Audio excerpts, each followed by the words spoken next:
अच्छा, ये अपडेट होने के बाद कुछ इस तरीके का इंटरफेस आएगा। ये ओपन पे क्लिक करेंगे आप। जैसे ओपन पे क्लिक करेंगे तो स्नैप खुल जाएगा। स्नैप खुलने के बाद आपने इसके स्नैप वीडियो बनाने के लिए तो आपने सबसे आखिर में जो मेन बना हुआ आ रहा है इसके ऊपर क्लिक करेंगे और क्लिक करने के बाद फ़ौरन ये आपको 4 ऑप्शन दे रहा है।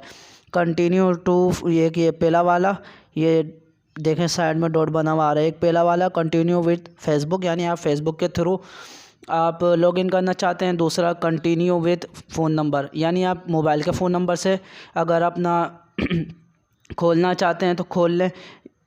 और अगर आप कंटिन्यू विद गूगल से खोलना चाहते हैं तो आप कंटिन्यू विद गूगल से खोल सकते हैं। तो अब ये आपके ऊपर डिपेंड करता है। वो कंटिन्यू विद लाइन, ये एक तरीका का मैसेंजर है, उससे भी खुल जाता है। तो मैं खोलूँगा अपने कंटिन्यू विद फ़ोन नंबर से।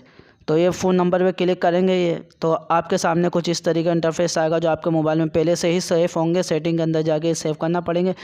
तो मैं सबसे पहले वाले फ़ोन नंबर पे खोलूँगा। मैं जैसे खोलूँगा तो एक इस तरीके का इनके स्नैक वीडियो वालों की तरफ से एक वेरिफिकेशन कोड आएगा। तो उस कोड को लॉगिन करना तो ऑटोमेटिक आपका ये स्नैक का अकाउंट ऑटोमेटिक लॉगिन हो जाएगा और कुछ इस तरीके का इंटरफेस आएगा।